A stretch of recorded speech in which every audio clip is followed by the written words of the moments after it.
We got some bold predictions to revisit, and a mixed bag of predictions here. Very interesting when I looked at these 5 tonight. I asked you to give me these. What would you bet your money on if we asked you to bet your money? And you came, and a lot of you crashed and burned, but you went hard in the paint, and I'll give you that. The first one is about Dillon Gabriel, Oklahoma quarterback. Travis said Dillon Gabriel will be a Heisman finalist.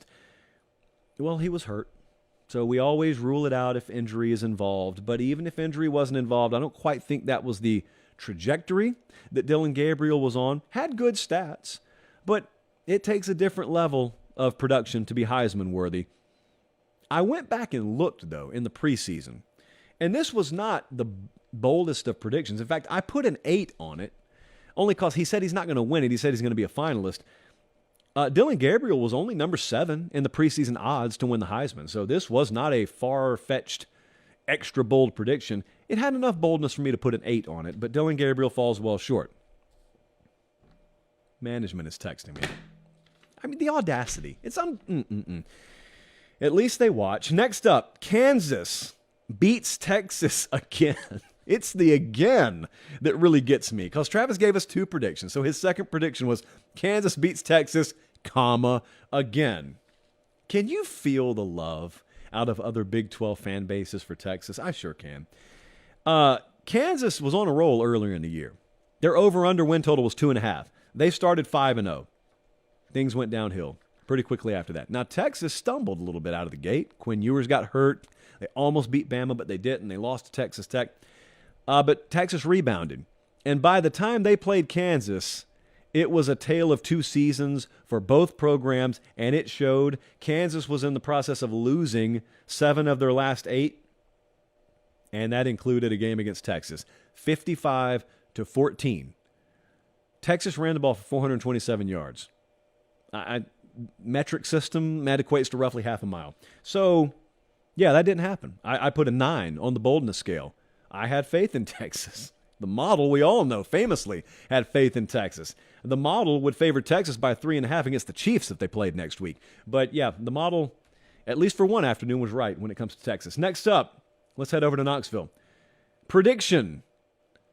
Tennessee upsets LSU and goes undefeated heading into Tuscaloosa. Well, they played the game in Knoxville, but the prediction still stands.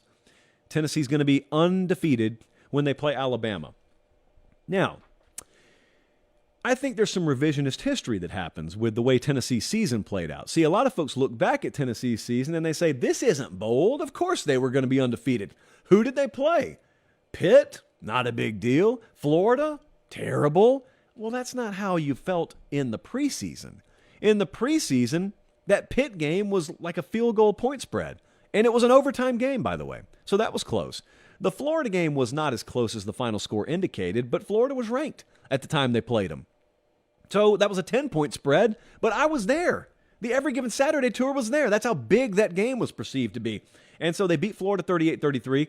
Then they go to LSU, a game we were supposed to be at before, and it does me no joy to utter this sentence, even though it sounds a little bougie. Before we had private plane issues, and we didn't get down there. It's a good thing we didn't get down there. It would have been a waste of a morning. LSU got boat raced by Tennessee. So we had all that happen, and Tennessee does indeed face Alabama undefeated, and even after they faced Alabama, they were still undefeated, friends. I put a 6.5 on this. I didn't think it was that bold. I did think Tennessee was going to be undefeated when they faced Alabama. So, score 1 for all of us here. Next up, we go all the way to the West Coast. Oregon's going to win the Pac-12, huh? Jeff said Oregon, under first-year coach Dan Lanning, wins the Pac-12 over Lincoln Riley and SC. I put a 5 on this. It wasn't that bold. If you looked at the preseason odds, it was Southern Cal, it was Utah, it was Oregon, I think a little ways down the list, UCLA, but Oregon, even during the season, felt like they were trending this way. We went out there for the UCLA game, and they beat UCLA pretty handedly. Candidly, I thought they were on the way to winning the Pac-12. And then Bo Nix got hurt, and I didn't think he was going to play against Utah. He did. They ended up beating Utah. So, ironically, Oregon beats the Pac-12 champ. But the problem is they lost to Washington. They lost to Oregon State by a combined 7 points, by the way. But they count as losses.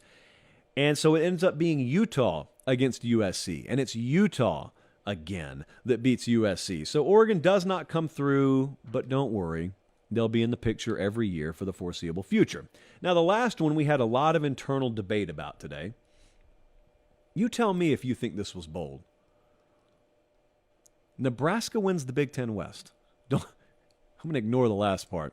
If you're watching on YouTube, you see what it says. I'll tell you on podcast. It says don't sleep on Scott Frost. Scott Frost got put to sleep. So let's forget about that last part. But the first part, Nebraska wins the Big Ten West. I only put a 4 on that. I did not think it was bold at all. And my reason, even though Nebraska was a tire fire this year, I don't think I was wrong. There was no bold prediction to be made about who was going to win the Big Ten West because the odds were all over the place. Nebraska was actually, Wisconsin was, so think about this. Wisconsin was favored to win the Big Ten West. Their coach was fired 3/4 of the way through the season. So the favorite is nowhere to be found. Nebraska was second in the odds-on market to win the West. And then you had Iowa. You didn't have a solid favorite, is my point. Wisconsin was plus 1,000 to win the Big Ten. Nebraska plus 1,800. Iowa plus 2,500. Purdue plus 2,800. Minnesota plus 3,000. That's the way it looked. So I put a 4 on it. And I equated it to you walking up to me and having a little fish bowl, and there are 10 pieces of wadded up paper in there. And I draw one out, and someone predicts, hey, I think you drew out the number 6. Is it a bold prediction? No. Every prediction you could make about the number I drew out of the fishbowl is equally as bold. Just like if I said, Wisconsin's going to win it, Iowa's going to win it, Nebraska's, it's all the same. They were all the same. It was just a pool of average apathy in the Big Ten West. And Purdue ended up winning the thing. And it wasn't decided until the last week. It was not Nebraska, though. But I stand by that 4. I stand by it wholeheartedly. Guys, thanks for watching Late Kick. Make sure to leave a comment. I love interacting with you. But most of all, please like the video and subscribe to the channel. That's how we keep all of this free.